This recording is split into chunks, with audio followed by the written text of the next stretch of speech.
Hello, you are listening to 1 in 2, a Manchester Cancer Research podcast, brought to you by the University of Manchester and the Manchester Cancer Research Centre.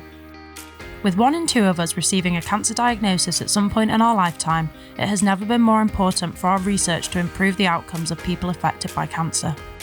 I am your host, Sally Best, and throughout this series I will be speaking with Manchester cancer researchers about their innovations, discoveries and projects that are changing the landscape of lung cancer detection and treatment. Lung cancer is the leading cause of cancer death worldwide, causing 35,000 deaths in the UK each year alone. As such, it is one of CRUK's 4 cancers of unmet need. Of 47,000 new lung cancer cases every year in the UK, 15% of those diagnosed are never smokers. Here in Manchester, we have one of the worst lung cancer mortality rates in England, so we are striving to improve early detection and treatment of this cancer. Across these episodes, we explore lung cancer from the genetics and diagnoses to screening and treatment, talking to Manchester researchers who specialise in basic, translational and clinical lung cancer research. And remember, you only need lungs to get lung cancer. In this episode, we speak to Professor Corinne Faivre-Finn about clinical trials, how they are set up and who they are for. We go on to discuss Rapid-RT, a current Optout clinical trial at the Christie Hospital, which is improving survival rates in lung cancer patients through working to reduce the side effects of radiotherapy treatments. Hello guys, welcome to another episode of 1 in 2, season 2. It's been amazing. We've been talking everything lung cancer with our amazing researchers here, and today we have an amazing researcher again. So we've got, I'm going to absolutely butcher this because you're French and I am Mancunian and it sounds horrendous. Corinne Faivre-Finn? Corinne Faivre-Finn. Oh, God. That's something that GCSE French couldn't teach me. How to pronounce the lovely French names. But it's amazing to have you here. Thank you for joining. Well, it is my pleasure. I'm delighted to be here, Sally. You're delighted. I'm delighted that you're here. Oh, it's just wonderful. And I mean, how are you? How have you been doing? You were on Little Hollybobs the last time I spoke to you. Yeah, no, I'm very good. I just recently visited the Orkney Islands where my husband, who's a GP, works. He works there part-time. So went to see him for a few days. God, these power couples, I love it. Researcher and GP, what more can you want? I think we'd feel in very safe hands if we had an accident with you guys. Well, with my husband, you'll be safe. With myself, I don't think I can deal with a car crash or anything like this nowadays. Lung cancer is okay. Lung cancer, we're in good hands. Yeah. And I mean, we're here today to talk with you about lung cancer radiotherapy and clinical trials. So we'll come on to the kind of what radiotherapy is, what clinical trials are, and you're going to provide us a very detailed overview of that. And I'm really excited to get into it because we haven't really spoken about clinical trials before on the podcast in this detail.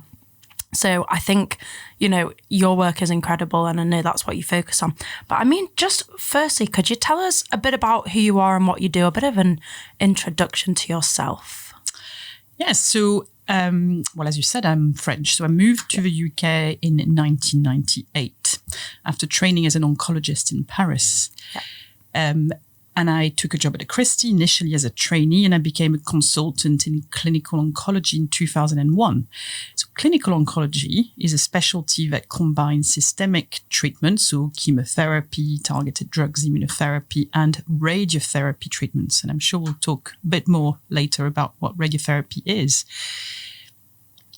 So in the first 10 years of my career, I was an NHS consultant. I didn't have any time for research, so I treated patients with lung cancer, breast cancer, and esophageal cancer. And in 2013, I became a reader at the University of Manchester, and that's when I had a lot more time to develop my research, and particularly clinical trials in the field of lung cancer and radiotherapy. And in 2015, I became a professor at the University of Manchester. So that's what I do. So my time is divided between clinics. So I do 2 clinics a week where I see patients and I recruit patients to clinical trials. And half of my time is dedicated to research and teaching. Oh, amazing. How do you find it? Oh, it's absolutely fantastic. It's, I couldn't think of a better job. It's so varied. It's so interesting. I get to meet absolutely fantastic people. So the clinical team at the Christie is absolutely fabulous. And I work with a lot of people, so nationally, internationally in the field of research. And yeah, it's been a privilege. Yeah. To work in the field of research and to continue having a clinical career as well. Yeah. And you've stayed in Manchester. And I stayed in Manchester because Manchester is a place to be when you do research in lung cancer. Yeah. Not only for the nights out, it's the place to be for research. Yeah, for sure. Yeah. And lovely food, of course. I'll make no comments on that. No, but if you do want any restaurant recommendations, Corinne is top tier. And I can also recommend it. I do like food, I have to say. God, don't we all? But I mean, so you mentioned radiotherapy. Would you just be able to give our listeners a bit of background? Because I think it's one of those things, we hear about cancer treatments and some of the buzzwords are chemotherapy, radiotherapy, immunotherapy, and you kind of hear them and don't necessarily understand what they are or what treatment they are. Could you explain what radiotherapy is and how many people it is kind of suggested for in treatment who have cancer? Yes, radiotherapy is a very important treatment modality for patients who have cancer. So it is used in approximately 40% of patients who have cancer. And it can be either a treatment that is given with intention to cure. So we call that radical radiotherapy, or as a palliative treatment. So curative intent radiotherapy is given with the aim to cure, but unfortunately we cannot always achieve that. And palliative radiotherapy is given with intention to help patients with whatever symptoms they may have. So pain, for example, shortness of breath, or patients who cough up blood. And it's a very effective palliative treatment. We very often nowadays combine radiotherapy with systemic treatments, so chemotherapy, but also increasingly immunotherapy. Okay. And what is it? So it's the use of what we call ionizing radiation. So the use of deep X-rays to damage the DNA of the cancer cells. So the most common form of radiotherapy is the use of what we call photons, but we can also use protons. And you will know that we have a proton center in Manchester, but it is protons only used for very, very specific indications. And we don't have a lot of evidence to date that protons helps the majority of patients with cancer. So we do tend to use, for the majority of our patients, photon-based radiotherapy. So what happens is that the photons will damage the DNA of the cancer cells, which will lead to the death of cancer cells. Yeah. Now, sometimes there's a repair mechanism that can happen, which means that not all patients will respond to radiotherapy. And what we do when we plan radiotherapy treatment is that we take great care to give the most of a dose, of course, and the high dose to the tumor, but we have to go through normal tissues as we deliver the radiotherapy. And during the process, we have to be very careful about limiting as much as we can the dose to the normal tissues, what we call organs at risk. So, for example, in patients who have lung cancer, which is my specialty, we have to make sure that we do not damage the lungs, the gullet, the heart, but we can't avoid giving some dose to these normal tissues because they are so close to the tumor, especially the tumor is at the center of the chest. But that's part of the radiotherapy planning process to make sure that we limit the dose to the normal tissues as much as we can. Okay, interesting. And I mean, so how do you? We're going to come on to this in terms of the sparing effects and things, but are there certain processes that would kind of spare one thing over the other, or how is that planned? Because I mean, I guess it's tricky to know where these what did you call them, critical tissues? So organs at risk, or critical organs. Yeah. So absolutely. So we use quite sophisticated softwares to avoid giving too much dose to these organs. So we essentially tell the softwares that we want to avoid certain organs, and we also tell the software that there's a maximum dose that should not be exceeded. And that's part of the process. So sometimes, as a result, we may have to compromise the dose we give to the cancer itself if we want to avoid severe damage to the surrounding tissues. Yeah. And has that knowledge been something that's grown over the past kind of decade in terms of the sparing of tissues? Oh, absolutely. Yes. Yeah. Over several decades. But radiotherapy techniques have evolved dramatically in the last certainly 10, 15 years. And the knowledge of the dose that the normal tissues can tolerate is probably not as optimal as it should be, because we have kept, many of us are still using data from studies that were done 15, 20 years ago. Yeah. So that is very much what we want to explore more in Manchester, is how we can, update our knowledge. Yeah. And also define new organs at risk, because we know about a number of them. We've known about them for decades now. Yeah.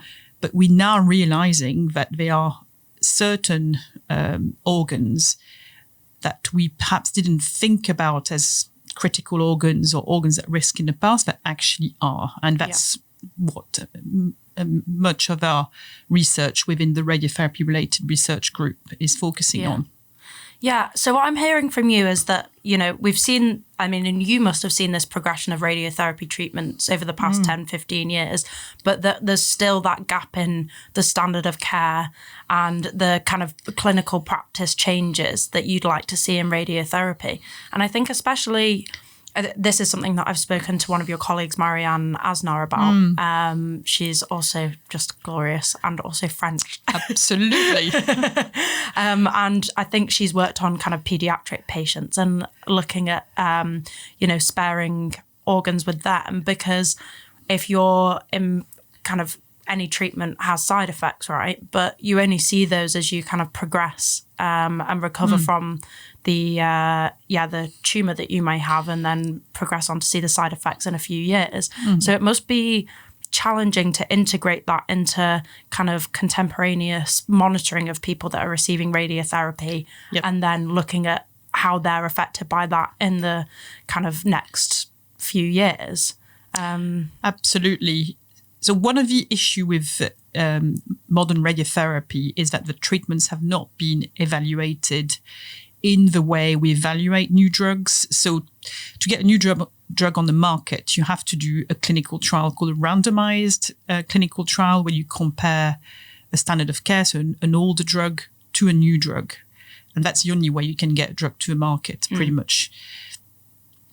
With radiotherapy, it's quite different. So we make small incremental changes to the radiotherapy pathway all the time. So whether it's changes in dose to organs at risk, whether it's changes in the way we image patients, number of treatments, etc. And that is not always evaluated in clinical trials, because there are too many changes that happen too rapidly. Yeah. But also there's the issue that in our field, there's a belief that anything that is new, modern, is going to be better. So what we call the lack of equipoise, which means that people are very reluctant in our field sometimes to test an older treatment against a newer treatment, because of this belief that it has to be better. Yeah. And what we want to do within our group is to think about new ways or new methodologies to evaluate these changes in a different way, because the randomized clinical trials are quite complex. They take a long time, sometimes more than 10 years from the start to the results.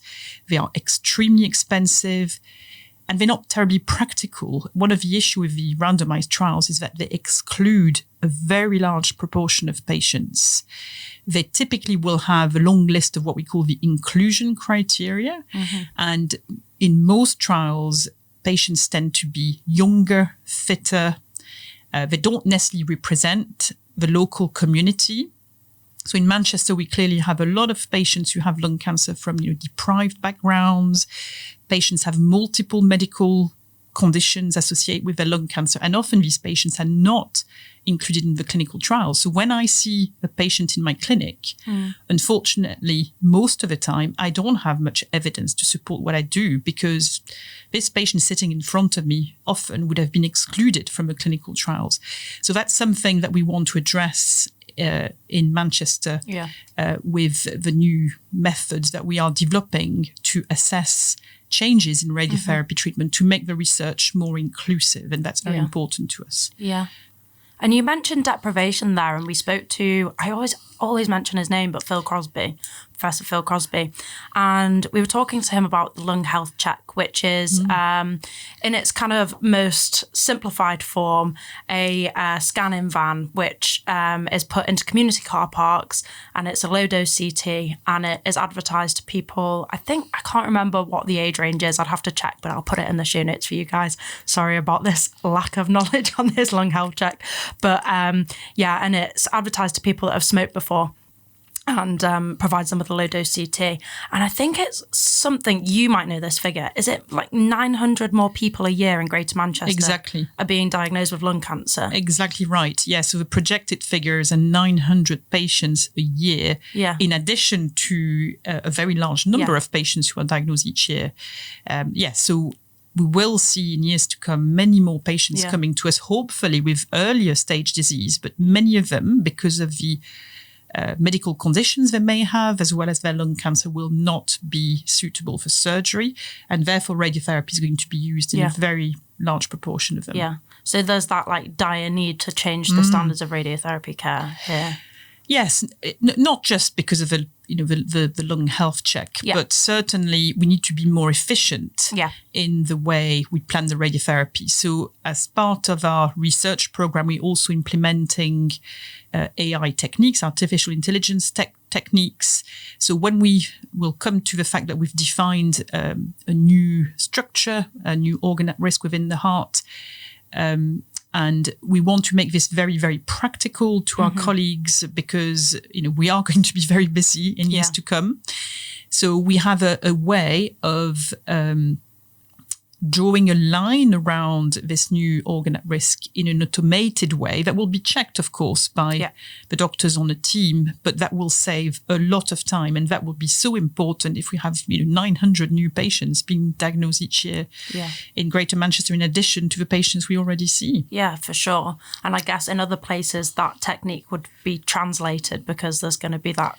I mean, the lung health check is now a nationwide incentive. It's been rolled out by the government. So it's not only here in Manchester that we're experiencing that kind of vast increase, it's all over. So and I mean, you've mentioned clinical trials. Can we just have for our audience a brief overview of that, what a clinical trial is, and then also what you're looking at in specific to rapid RT? Bit of a drop there. Yes. So let's start with clinical trials. So that is quite a vast subject, but essentially clinical trials are done to improve patients' care. But there are many different types of clinical trials. So I can't really go into the details of all of the types of clinical trials, but we have so-called early phase trials. So when you have a brand new drug, you want to first demonstrate that it's safe to use the drug. So then patients will be offered these phase 1 or early phase clinical trials, as we call them, to demonstrate that it's safe to take this drug. And then you have to demonstrate the efficacy of the drug in sort of later phase trials, what we call phase 2 and phase 3 trials. And the phase 3 trials are typically the randomized clinical trials that compare an older treatment to a newer treatment. So whether it's a drug, whether it's a form of radiotherapy, a combination of both, surgery, and they are absolutely important, very, very important in terms of demonstrating that we should change standard of care. So if a new treatment improves outcomes, so whether it's survival or toxicity, for example, then that drug or that radiotherapy technique will become the new standard of care and will be adopted within guidelines. But I've mentioned before a number of limitations with clinical trials, partly randomized trials. They are not inclusive of the general population. They take a lot of time. They are very costly, but they have a major advantage. So if you randomize patients, which means that you allocate the treatment in a random way, so typically 50% of the patients will be allocated to the group having the older treatment and 50% to the newer treatment. It means that the two groups are absolutely comparable in terms of their age, gender, background, whether it's ethnicity, whether it's deprivation, other medical conditions. So that's very, very important. And that's why they are considered to be the gold standard in terms of research, because you have two groups that are very, very similar. And you can be quite confident that if you see an effect of a treatment, that is because this treatment is better than the older treatment, for example, and not because of other factors that may have an impact on outcome. Yeah. And then you'd presumably hope that the results from that trial would be adopted into clinical practice. Yes, absolutely. Okay. Yeah. We've currently got, I think it's 620 clinical trials active at the Christie, and that is, 2,219 patients that are enrolled in clinical trials currently. Yeah. So that's a lot of patients. And one of those clinical trials is RapidRT. Indeed. So you are the chief investigator on RapidRT. Could you tell us a bit about it, what it is, what it's looking at? Yes. So the first thing I'd like to say is that I am indeed the chief investigator, but together with my colleague Gareth Price, who's a fantastic physicist. So RapidRT is actually a program of work. And then within this program, there is a clinical trial that is embedded into it. The program is funded by NIHR, the National Institute of Health Research. And it includes quite a number of different work packages. But I'll start first with the study. So over the last 7-8 years in Manchester, we have focused on the impact of radiotherapy on the heart. So patients who have lung cancer, but also esophageal cancer or other forms of cancers within the thorax, will often receive some dose to the heart. And for a long time, researchers didn't feel that this was of great importance because unfortunately our patients who have lung cancer have quite poor outcomes. And as survival was poor, it was felt that the impact on the heart was not terribly important because we've learned from other groups of patients, or patients who have breast cancer or lymphoma, that the impact on the heart was only seen decades after patients have treatment. However, what we have demonstrated with our research in Manchester is that in patients who have lung cancer, who often already have heart conditions, the impact on the heart is seen much earlier. It could be as early as 6 months after receiving radiotherapy. And what has been demonstrated by one of our colleagues, Alan McWilliam, is that if you give excess dose to the top part of the heart, then patients have poorer survival. Okay.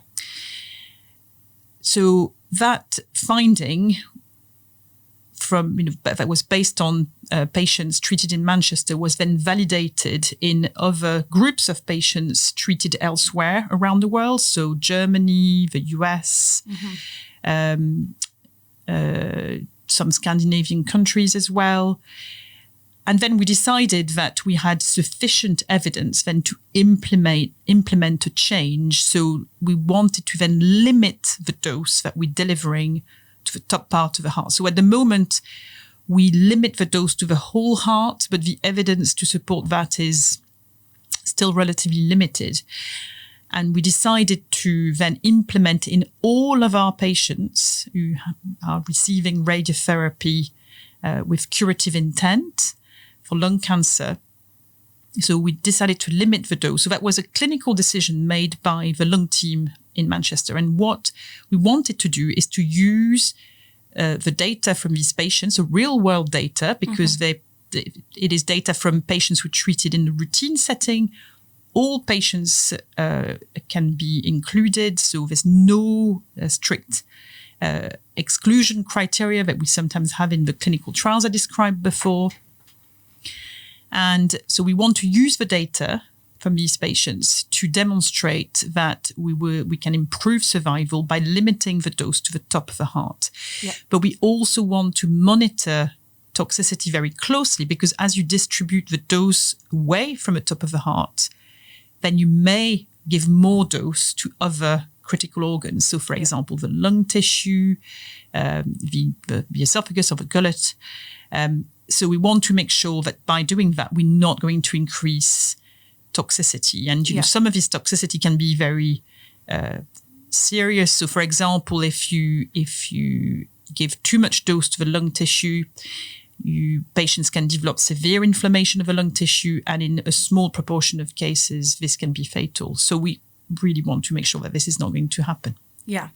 So you mentioned, just to backtrack a little bit, this damage to the heart. Could you just explain some of the symptoms that kind of translates to? Would that be like heart attacks or? Yes, so heart attacks, yes, but also patients can develop an irregular heartbeat, and that can lead to sudden deaths. So what the work done in Manchester is suggesting is that damage to the conduction system of the heart, so the electrical system of the heart, is probably one of the mechanisms that leads to early deaths. Yeah.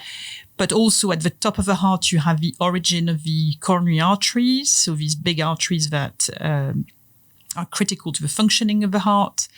And if you cause damage to these coronary arteries, that could also lead to early deaths. Okay. So it's really, really important that, I mean, that's the thing. I think if somebody comes in with a cancer, that you're not then afflicting them with some other kind of health issue further down the line. Absolutely. Yes, absolutely. So, of course, it's extremely important to give as much dose as possible to the tumor, because you want to eradicate the cancer as much as possible. But if you are going to cause early deaths, and I mentioned that these deaths can happen as soon as 6 months after treatment, then obviously, that defeats the objective. So what we want to do is to be able to deliver the best radiotherapy possible to try to eradicate the cancer, but at the same time, we want to limit the damage to critical structures, including the top of the heart. Yeah. So it's a real balancing act for you guys. Absolutely, yes. Goodness.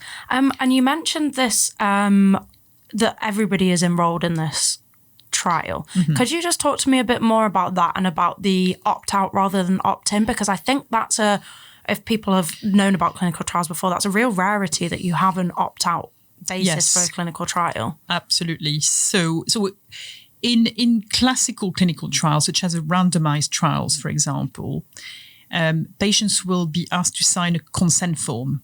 So they're given a patient information sheet that tells them all about why the research has been done, what's going to happen to them if they take part in the study, and then they can decide whether or not they want to take part in the study, and they sign a consent form if they wish to do so. Yeah. In RapidRT, we decided to do things differently, and this was actually informed by a lot of work we did with the public and with patients. And they told us that the opt-out option was acceptable. So essentially what we do is that when we see patients when we discuss radiotherapy with them for the first time, we give them a very short information sheet. They can also watch a video if they wish to. And they can opt out of the collection of their data for research purposes. So the implementation of a dose limit to the base of the heart or the top of the heart is done in all of our patients. So that's a clinical decision that was made by the lung team at the Christie. Yeah. But what they can opt out of is the collection of their data, which is anonymized for research purposes. So to date, we have almost 150 patients who have been enrolled in about 3 months. So the fastest accruing clinical trial I've ever been involved in. Yeah, I can imagine. And only one patient has decided to opt out so far. Okay. And I mean, I think I understand with other clinical trials, a lot of the reasons that patients may opt out is due to kind of, having to attend more appointments or having kind of biopsies or whatever. I mean, it's not every reason that somebody may opt out, but it's that kind of additional kind of thing. Would patients experience any additional hospital appointments or anything like that if they were to be enrolled on this clinical trial? So that's a very good question. So the trial is what we call a pragmatic trial using real world data. So there is absolutely no extra visit. So the treatment is standard of care treatment. So we make no changes to the dose, the number of treatments that are delivered, but also there's no change in the number of visits either during treatment or during follow-up. So they are followed up in exactly the same way as they would do. So they attend after they complete treatment, regular appointments and have scans. They also asked to fill in electronic patient-reported outcome questionnaires. But that is done as part of standard of care treatment because that's been implemented in the routine setting at Christie. So there's absolutely nothing extra for patients, no extra questionnaire to fill in for quality of life. Everything that is done within the RAPID-RT study is done as per standard of care. Okay. And you've mentioned here a lot of data collection, and we know that data can kind of grow exponentially and you'll have a lot of it. Can you tell me a bit about how you're processing this? And I mean, it must be an unprecedented thing because due to the nature of your trial, you're recruiting a lot more people and therefore the data that you're generating, there's a lot more of. So how are you controlling that? How are you processing that data? Yes, so that is part of the pragmatism of a trial is also the way we collect the data. So in a classical clinical trial, we would have to fill in what we call case report forms. So nowadays they tend to be electronic. They're very complex form, collecting a lot of data about patients, about their treatment, about the outcome. In RAPID-RT, we use the electronic health record of a patient, which we use in a routine clinical setting. And we use the electronic forms that we use every day for our patients in the routine care. So we don't have to fill in any extra form. But at the Christie, we're very, very fortunate that we have a very good way in the routine setting. So we have what we call structured forms. So when patients are seen for the first time as new patients, but also during follow-up, we capture data in a very systematic way with drop-down menus. So it's then quite easy to interrogate that data at a later stage. But that relies very much on the members of the clinical team, so the doctors, the specialist nurses, to fill in these forms and to fill them in as accurately as possible. So we do have, for example, prospective collection of toxicity data is embedded within our forms, which is quite unusual. I think the majority of cancer centres in the UK are not doing that in a prospective and structured manner. And is that what we'd call rapid learning? Because I know it's called RAPID-RT. Is that where rapid learning comes from? And yes, it's a bit of a mysterious name, isn't it? Yeah. Rapid learning. What on earth is rapid learning? Yes. It's what I try and do before exams when I was a uni student, rapid learning. So I guess rapid learning is similar to, for people who are familiar with quality improvement projects or audit projects, there are similarities. So essentially, they're cycles of evaluation and improvement that are done in a successive way. So if we come back to RAPID-RT, what we do is that we implement a dose limit to the top of the heart. Yeah.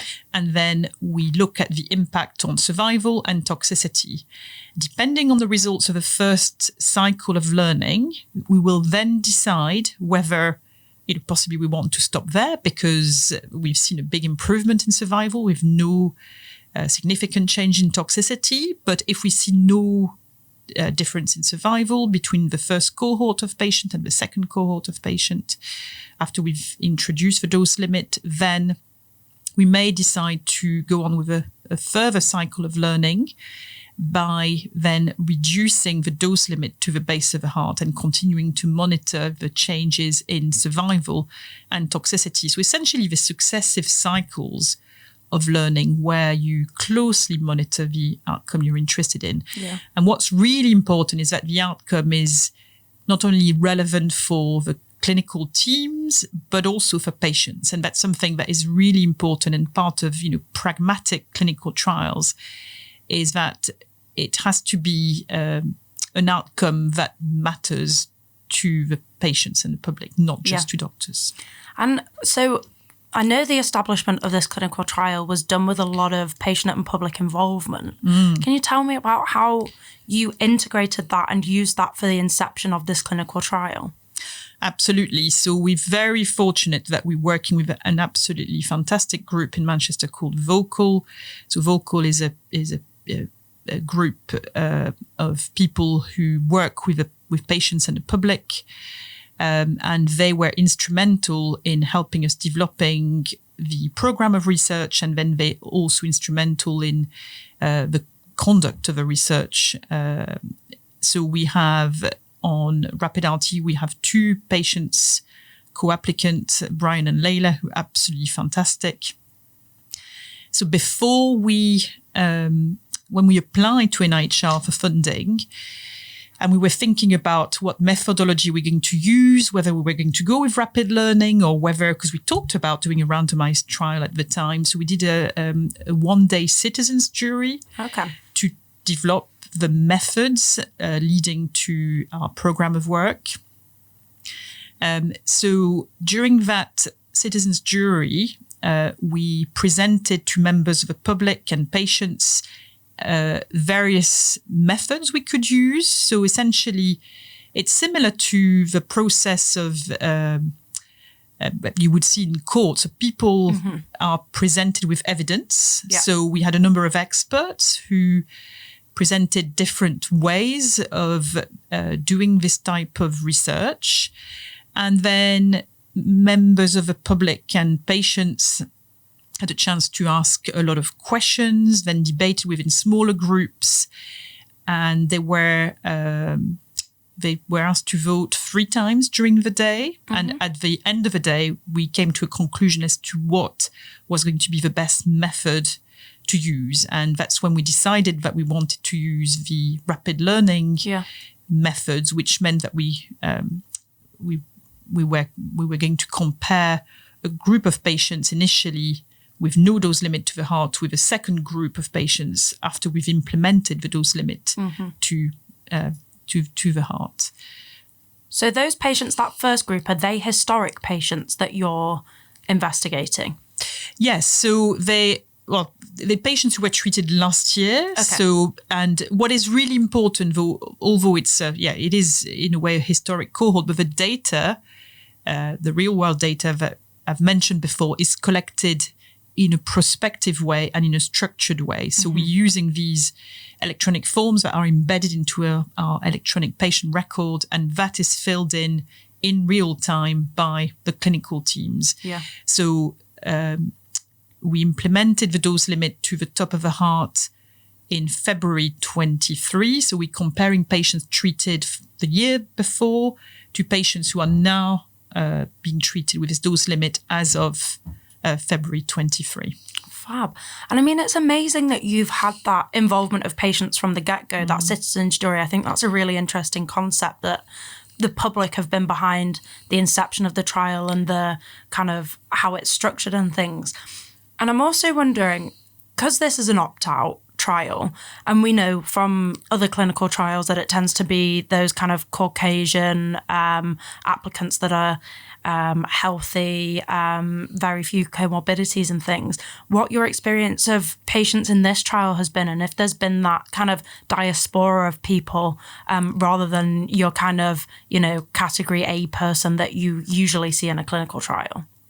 Yes, so all patients take part in this study, and they, as we discussed, they can opt out. So there's absolutely no exclusion criteria. Yeah. So we don't exclude people on the basis of their age, gender, ethnicity, socioeconomic background, and we've had very, very good feedback from members of the public and patients about the opt-out option. So we conducted a second citizens jury at the start of the program to ask members of the public and patients whether the opt-out option would be acceptable. And we presented them again with different options, including the classical consent, opt-in consent.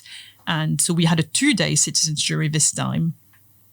And we came to the conclusion at the end that an opt-out option would be acceptable, but the members of the jury told us that they wanted doctors to give information in person to the patients about rapid RT. And we also decided that we would have different ways of presenting the information to patients. So we have a short patient information sheet. Mm-hmm. We also have a video for patients who prefer to watch a video. We have a lot of information on our website as well that patients can look at. So it's been absolutely invaluable to have this input from the patients and the public on how we're running the study. And then we also have regular stakeholder events. And of course, they're an important part of these events. And they tell us about what they think of the conduct of the program. They input into any, obviously, patient-facing material that we have. So, yeah, they've been absolutely fantastic. I can imagine. And it sounds like it's incredibly personalised, not just from the treatment side of things, but from the information side of things. Mm-hmm. And I mean, have you got any stories from patients that, have kind of inspired you or? Yes, absolutely. So when we had the second citizens jury to talk about various methods of consent, we talked about reaching the right population of patients. So clearly, we wanted to include all of our patients in Greater Manchester. And I remember that during one of the presentations I made, I used the terminology hard to reach groups of patients. Yeah. And there was someone in the audience who essentially said, stop calling us hard to reach. We're not hard to reach. It's, the researchers sometimes don't make enough effort or don't know how to reach us. And that really has stayed with me. Yeah. I think that was such an insightful comment to make. So I don't use the terminology hard to reach anymore. What do you use? I don't use a label anymore. Yeah. I just think a lot more about ways of reaching people in the right way. And you mentioned the lung health check that was set up some years ago in Manchester. That was such an amazing example of making sure that people from perhaps more deprived background could take part in this program by just simply sending vans onto supermarket car parks in certain parts of Manchester. Yeah. And it's a much more holistic approach as well. And I think it's so important. You're a clinician and you work with patients, so you understand that, a lot more than kind of just sitting in a lab and, whatever. And it's great to hear the involvement that you're getting. Coming on from this, I'd just like to ask so is the trial running till 2027? Is that right? So the program of work is running till 2027. So I've not had a chance yet to explain that we have a study. So I have described the rapid RT study, but we have quite a large program of work built around that study. So we're looking at the ethics of doing what we do within the study. So, for example, the consent process that I've described, but there are other aspects as well. We're looking at, obviously, the methods and the statistics, health economics, as well of using that type of methodology. And then, very importantly, health implementation. Mm-hmm. Really, what we want to do is to look at whether it's possible to use the method of rapid learning and to apply it to other disease sites, but also other aspects of sort of radiotherapy implementation. So I mentioned at the start of the podcast that we often make incremental changes in the radiotherapy pathway, and that is not always evaluated in a rigorous way. And we think that the rapid learning method will allow us to do this in a more pragmatic way, meaning that every time we want to change something, we could use this rapid learning methodology to demonstrate the impact without having to do these complex and lengthy trials. Yeah. And I'm wondering if you know, so is the Christie the only hospital that's implemented this kind of just the change of the dose and kind of directing it away from the top of the heart? Are there any other centres that are doing that? So to our knowledge, we're the first centre in the world doing it, but we have a lot of interest from other centres who are very keen to apply a dose limit to the top of the heart. Yeah. So we've had, sort of requests from, the US, various European centres. So at the moment, we're putting together a sort of pack of an information pack for centres who may be interested. But of course, some of these centres may want to wait for some of the results of the Rapid RT study before they actually implement this change. And I'll come on to that in a second because I want to know what outcomes you're specifically kind of expecting and hoping for. But I think it's interesting that you flagged health economics there as well, because in season 1, we spoke to Catherine Payne, who works in health economics. And we were talking about kind of the fact that you need to show that something is economically feasible or viable. In terms of, there's quite a few different measures, and I won't go into it that much, but in terms of, like quality of life years added and things, is that what you're hoping for with this study, that you'd look into that economic analysis and see if it could be implemented in that kind of larger scale setting? Yes, absolutely. So Catherine Payne is actually one of the co-applicants on the program. Love that. Yes, and we're looking at aspects of quality of life because at the Christie, we do collect what we call the EQ5D, which is a measure of quality of life, the standard measure of quality of life. So we do that as part of our electronic patient-reported outcome initiative. So that's done in a routine setting, and patients who are in the Rapid RT study will be filling in these questionnaires. So that's one of the aspects we're looking at. God, exciting stuff. And hello to Catherine. So just moving on from that then, what are your expected outcomes from this trial? So what we want to see is an improvement in survival. Yeah.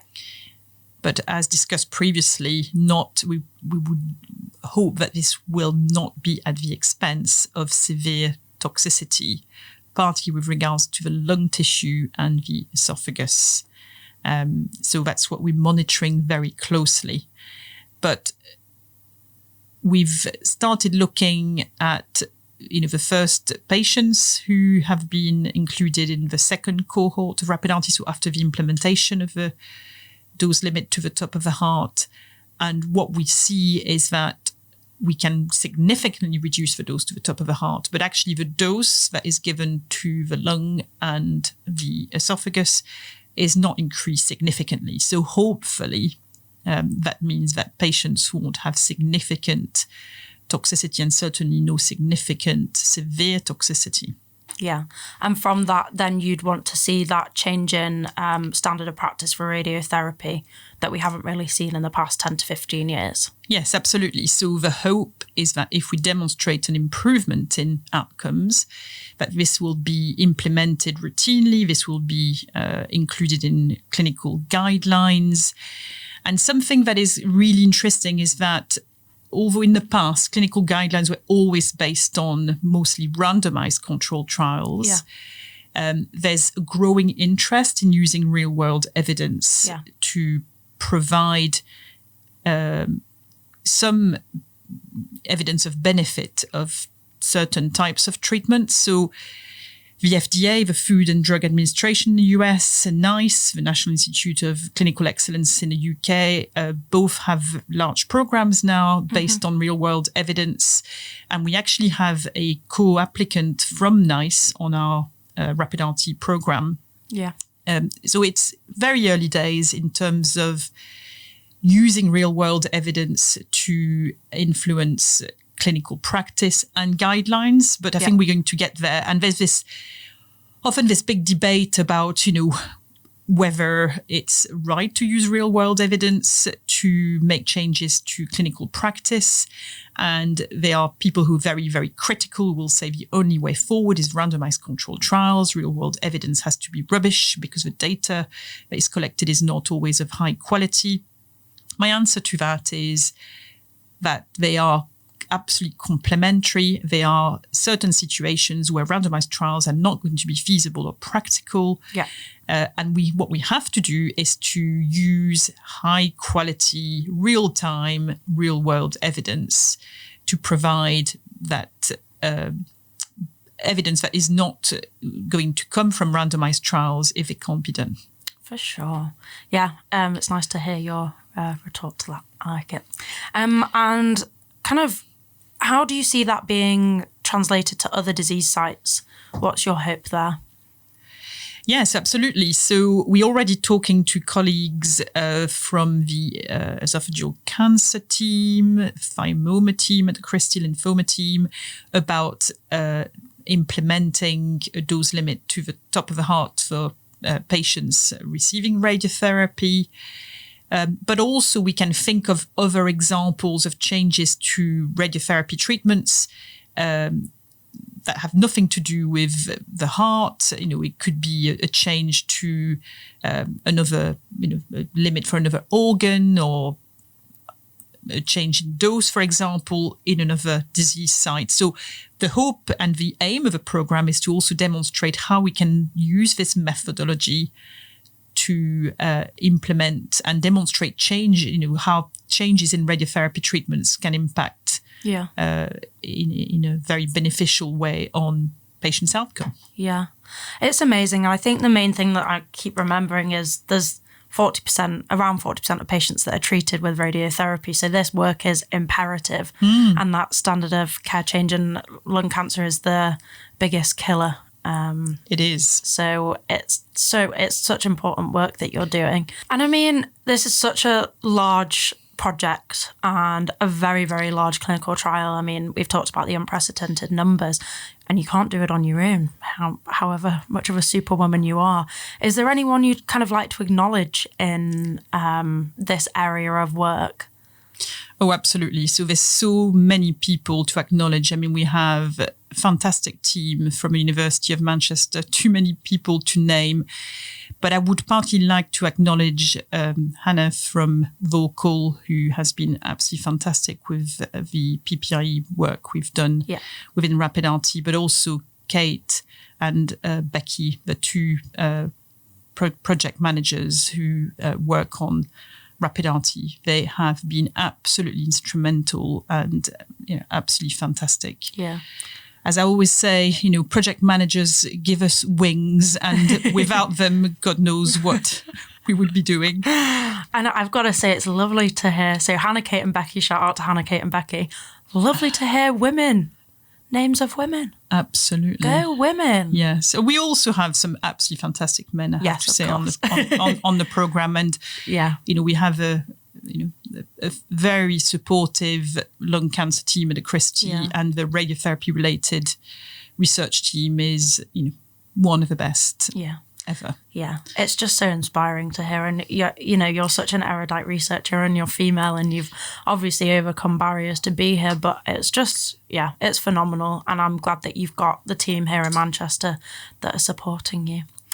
And I think just coming on to my final question is, how does it feel to be involved in cancer research, and as a clinician to kind of see the effects of the research that you're doing and helping people kind of live with and beyond cancer?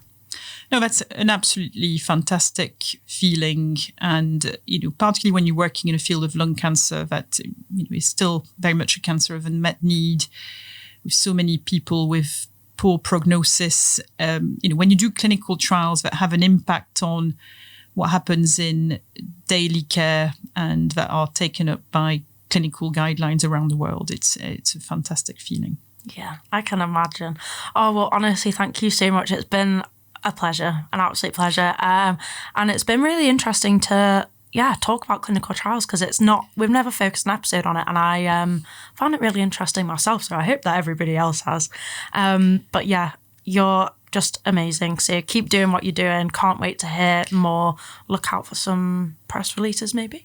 Absolutely. Thank you so much, Sally. It was a pleasure to discuss clinical trials and rapid RT with you. Thank you. And we'll link everything in. But yeah, have a great day, guys. And yeah, speak to you soon. Bye. If you have been affected by anything you've heard in this episode, please see the show notes for a list of charities and organisations that can help. 1 in 2 was brought to you by the University of Manchester and the Manchester Cancer Research Centre. Listen to our next episode to hear from more of our researchers as they share the innovations, discoveries and projects that are changing the landscape of cancer prevention, early detection and treatment. To find out more about what you've heard today, please see the show notes for this episode, where you'll find a transcript and links to further information and research. Cancer is one of the university's 5 research beacons, showcasing the interdisciplinary collaborations and cross-sector partnerships that are tackling some of the biggest questions facing the planet. To hear more about Manchester's research in advanced materials, biotechnology, cancer, energy and global inequalities, go to manchester.ac.uk/beacons.